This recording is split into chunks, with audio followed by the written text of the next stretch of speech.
សួស្តីបងប្អូនអរគ្នាអញ្ចឹងវីដេអូនេះគឺខ្ញុំបង្ហាញបងប្អូនអំពី TikTok ដែលបងប្អូនបង្កើតហើយវាធ្វើការ ban យើងណាយើងអាចធ្វើការ lock ចូល account TikTok របស់យើងបានទេអញ្ចឹងដើម្បីដោះស្រាយដើម្បីកុំឲ្យ TikTok ធ្វើការ ban account យើងអញ្ចឹងយើងមានវិធីដោះស្រាយអញ្ចឹងជាដំបូងសូមបងប្អូនចូលកម្មវិធី Chrome បងប្អូន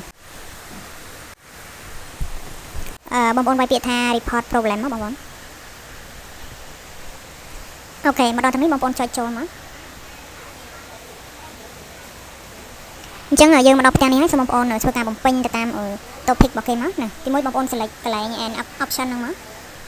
ហើយបងប្អូនរើសពាក្យខាងលើគេបងប្អូនចុចខាងលើហ្នឹងមកទី1 category មក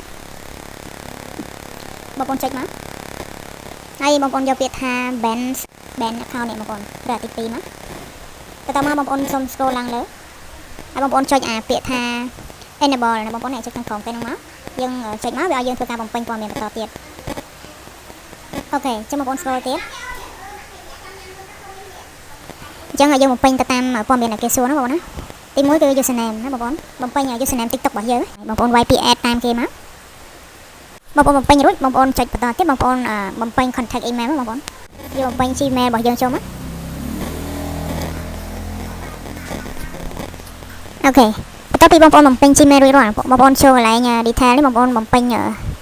ព័ត៌មានទៅកាន់ TikTok ឲ្យធ្វើការបើក account របស់យើងវិញណាអញ្ចឹងកន្លែងនេះខ្ញុំបាន copy រួចហើយអញ្ចឹងខ្ញុំសូមធ្វើការ copy យកតែម្ដងអញ្ចឹងពាក់ព័ន្ធជាមួយនឹងcaption នេះគឺខ្ញុំដាក់ឲ្យបងប្អូនណាបងប្អូននៅមើលក្រោមវីដេអូរបស់ខ្ញុំតើយកតែ copy ចូលបងប្អូនបំពេញរួចហើយបងប្អូនចុច scroll ឡើងលើទៀតដើម្បីធ្វើការ upload រូបភាពដែលបងប្អូនមានបញ្ហាអញ្ចឹងខ្ញុំសូមធ្វើការ upload សិន upload ពី3រូបភាពណាប៉ុន្តែនេះខ្ញុំធ្វើជាឧទាហរណ៍បងប្អូនអញ្ចឹងខ្ញុំធ្វើការ upload រូបដែលចំនួន2ដងអញ្ចឹងបន្តមកទៀតបងប្អូនធ្វើការចុច text ទៅលើប្រអប់ទាំងពីរហ្នឹងទាំងអស់មក1 2ហ្នឹងបងប្អូនចុចមកហើយយើងមើលព័ត៌មានយើងណាបងប្អូនបានធ្វើការបញ្ចូលព័ត៌មានគ្រប់គ្រាន់ហើយណាបងប្អូនណាអញ្ចឹងបើគ្រប់គ្រាន់ហើយបងប្អូនចុចពាក្យថា submit មកសូមរងចាំបន្តិចបងប្អូនចុច submit ហើយគឺចប់ហើយបងប្អូនគ្រាន់តែធ្វើការ zoom រូបនេះតម្កើរូបនេះឲ្យដូចគ្នាមកឲ្យដូចរូបដែលត្រឹមត្រូវមកគឺយើងបានបំពេញលក្ខខណ្ឌនៃការស្ដារ account TikTok របស់យើងបានវិញហើយ submit រួចរាល់ហើយបងប្អូននេះយើងរងចាំឲ្យក្រុមហ៊ុន TikTok ធ្វើការពិនិត្យមើលព័ត៌មានដែលយើងបានធ្វើការស្នើសុំបើក account យើងឡើងវិញហ្នឹងតើ account របស់យើងអាចបើកឡើងវិញបានដែរឬអត់អញ្ចឹងឲ្យក្រុមហ៊ុនវាពិនិត្យមើលព័ត៌មានដែលយើងបំពេញសិនតើត្រឹមត្រូវតាមលក្ខខណ្ឌដែលគេចង់បានអត់ចឹងណាបងប្អូនអញ្ចឹងនេះជារបៀបនៃការ